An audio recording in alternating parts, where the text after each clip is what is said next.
money.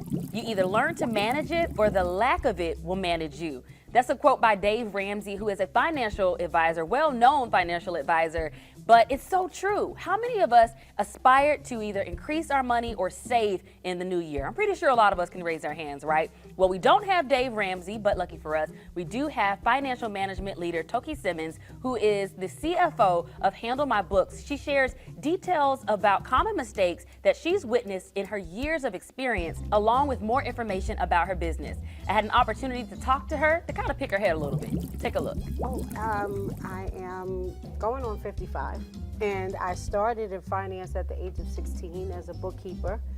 So I've been doing nothing but finances for over 35 years.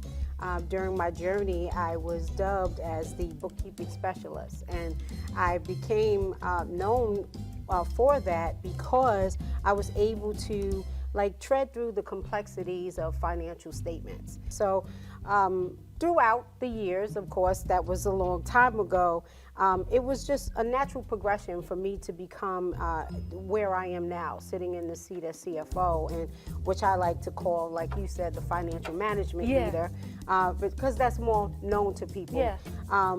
So that natural progression took place, and so I opened up a brick and mortar in 2018 in Mahopac, New York, and shout out to Mayor Pack.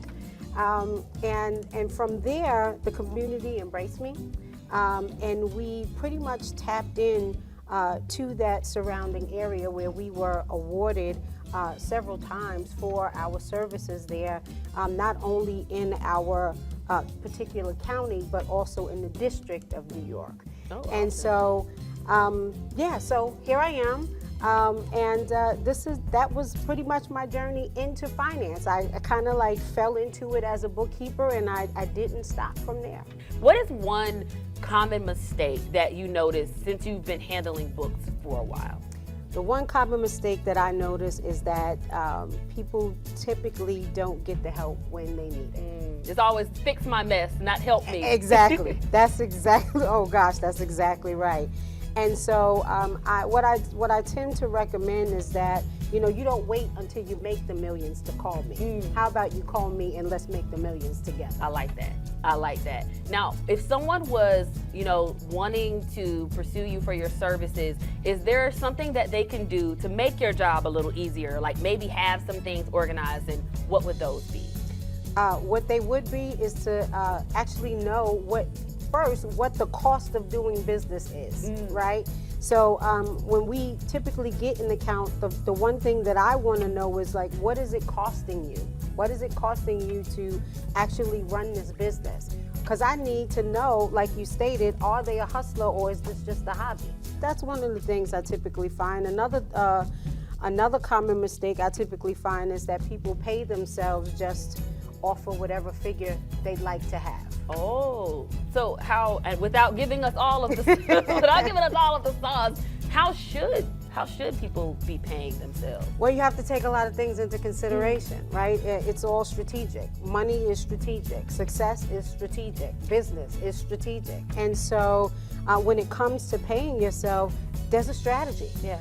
So you have to make certain, one, that what you're going to pay yourself is not going to cripple your business. How about we start there? Yeah, that's a big one. I don't think people really think about that. They think about, hey, I am an entrepreneur. I get to set my schedule. I get to set my pay.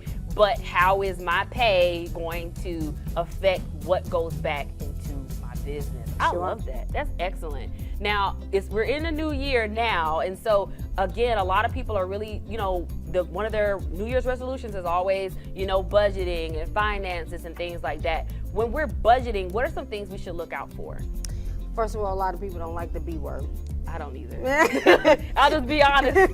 Yeah, everybody seems to think budgeting is such a horrible thing, and it's not. It's actually the key that is going to catapult you to your success. And here's what you should look for first. One, your top line revenue. What is it that you are going to expect? Let's talk about monthly, month to month, right? What is it that you're going to expect for this month? And then the next thing that you should look for, again, let's go back to that overhead. What is it that you absolutely have to pay for that's going to keep your business in business, right? What is going to help you to maintain and to continue on?